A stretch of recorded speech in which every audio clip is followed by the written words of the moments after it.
Mall informasi pagi hari ini, saudara, sejumlah calon penumpang di Pelabuhan Trisakti Banjarmasin mengaku telah berhari-hari menunggu kepastian keberangkatan akibat tidak mendapatkan tiket. Hal ini setelah penjualan dan pembelian tiket kapal sepenuhnya dilakukan secara daring.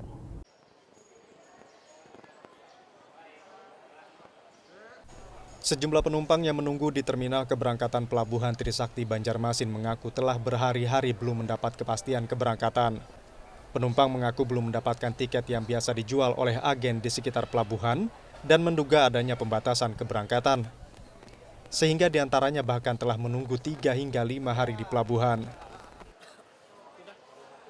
Ya mungkin karena dibatasi kan kurang tahu juga, Pak. Terus biasanya kan di agen kan tiap tahunnya kan ada gitu kan. Kami tanya di agen nggak ada. Tiketnya?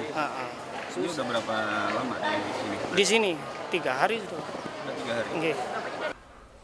Sementara itu, Dharma Lautan Utama selaku operator kapal diwakili KSOP kelas 1 Banjarmasin menyatakan, kini tidak lagi dibuka penjualan tiket oleh agen secara langsung, melainkan sepenuhnya menerapkan jual beli online atau daring sejak tahun lalu.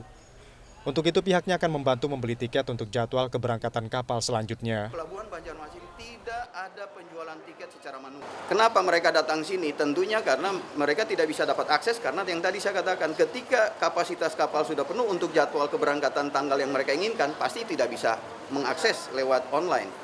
Tapi kami akan membantu mereka untuk membeli tiket untuk jadwal-jadwal yang berikut.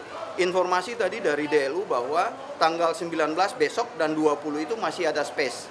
Ya, cuman mereka ya namanya pingin segera cepat sampai di kampung halaman bertemu keluarga.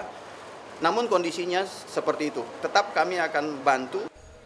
Operator kapal juga membantah penumpang dibiarkan terlantar akibat tidak mendapat tiket. Operator terus melakukan pendataan di pelabuhan bagi calon penumpang yang belum mendapatkan tiket dan menindaklanjutinya. Hanya saja calon penumpang harus menunggu sesuai jadwal keberangkatan kapal. Syamsul Alam, Kompas TV, Banjarmasin, Kalimantan Selatan.